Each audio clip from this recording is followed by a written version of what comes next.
பாக்கியாவை ஏமாற்றிய கோபி, ஈஸ்வரி மூஞ்சியில் கரியை பூசிய இனியா. 1220வது எபிசோடில் நடக்கும் உருப்படியான விஷயம். விஜய் டிவியில் ஒளிபரப்பாகி வருகின்ற பாக்கியலட்சுமி சீரியலில் செலியன் அடித்ததால் ஹாஸ்பிட்டலில் முடியாமல் செல்வி மகன் ஆகாஷ் இருக்கிறார். அதனால் பாக்கியா ஹாஸ்பிட்டல் இருக்கும் ஆகாஷை பார்த்து பேசிவிட்டு செல்வியிடம் மருத்துவமனை செலவிற்காக பணம் கொடுத்து ஆறுதல் படுத்தி வருகிறார்.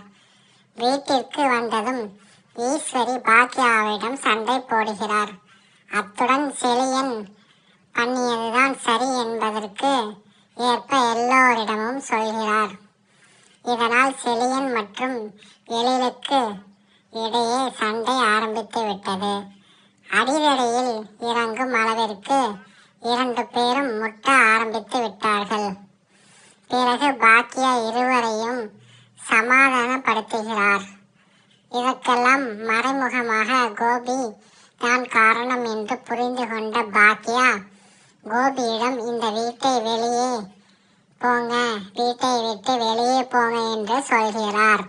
ஆனால் கோபி, என்னால் இந்த வீட்டை விட்டு போக முடியாது. என் மகள் இனியா வாழ்க்கையை சரி செய்ய வேண்டும். அந்த கடமை எனக்கு இருக்கிறது என்று சொல்லி பாக்கியா நெற்றியில் நாமத்தை போட்டு முழுமையாக ஏமாற்றி விட்டார். பாக்கியா இனி என்ன நினைத்தாலும் கோபியை அந்த வீட்டை விட்டு வெளியே அனுப்ப முடியாது.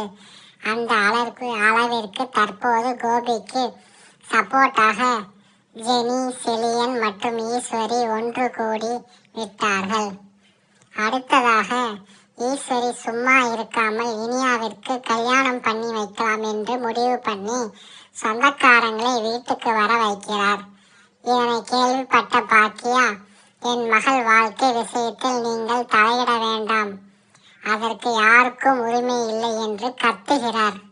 உடனே கோபி, அப்பா என்கிற உரிமை எனக்கு இருக்கிறது, ஆனால் எந்த முடிவுனாலும் நானும் எடுக்கலாம் என்று சொல்லி பாக்கியாவாயை அடைத்து விடுகிறார். இதையெல்லாம் பார்த்த இனியா அழுது மட்டுமில்லாமல் முதன்முறையாக உருப்படியான ஒரு விஷயத்தை செய்ய போகிறார். அதாவது போலீஸ் ஸ்டேஷனுக்கு போன் பண்ணி எனக்கு விருப்பம் இல்லாத ஒரு கல்யாணத்தை கட்டாயப்படுத்தி பண்ணுகிறார்கள். அதனால் என்னுடைய பாட்டி மற்றும் அப்பாவிடமிருந்து என்னை காப்பாற்றுங்கள் என்று தகவலை சொல்லிவிடுகிறார். அடுத்ததாக எதுவும் நடக்காது போல் ஈஸ்வரி சொன்னபடி இனியாவை பார்க்க வந்திருக்கும் குடும்பத்திற்கு முன் இனியா கிளம்பி வந்து நிற்கிறார். ஆனால் அங்கேதான் ஒரு ஆப்பு இருக்கிறது.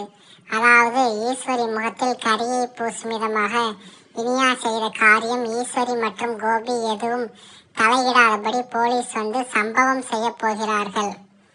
Please subscribe friends.